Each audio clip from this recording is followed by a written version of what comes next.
రోజు రోజుకు ఒక నువ్వు గింజంత పెరిగే శివలింగం. ఇది కథ కాదు. ఇది వారణాసిలో ఉన్న ఒక నిజమైన మిస్టైన మిస్టరీ. కాశీ నగరంలో ఉన్న తిల్బాండేశ్వర్ మహాదేవ్ ఆలయం. సుమారు 2500 ఏళ్ల క్రితం ఈ శివలింగం స్వయంభూగా వెలిసిందని చెప్తారు. హిందీలో తిల్ అంటే నువ్వు గింజ. అందుకే ప్రతి సంవత్సరం ఖచ్చితంగా ఒక నువ్వు గింజ పరిమాణంలో ఈ శివలింగం పెరుగుతుందట. దీన్ని నిరూపించడానికి ప్రతిరోజు రాత్రి గుడి మూసే ముందు పూజారులు శివలింగానికి ఒక దారం గట్టిగా కడతారు. ఉదయం తలుపులు తెరిచేసరికి ఆ దారం తెగిపోయి ఉంటుంది. ఎందుకంటే శివలింగం మళ్లీ పెరిగింది. సైంటిస్టులు కూడా ఈ పెరుగుదల వెనుక ఉన్న కారణం ఇప్పటికీ పూర్తిగా వివరించలేకపోయారు.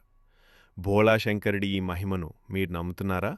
నమ్మితే కమెంట్స్లో ఓం నమః శివాయ అని రాయండి. ఇలాంటి మరిన్ని పురాణ రహస్యాల కోసం దేవైక్యం ఛానల్ను ఇప్పుడే సబ్స్క్రైబ్ చేసుకోండి.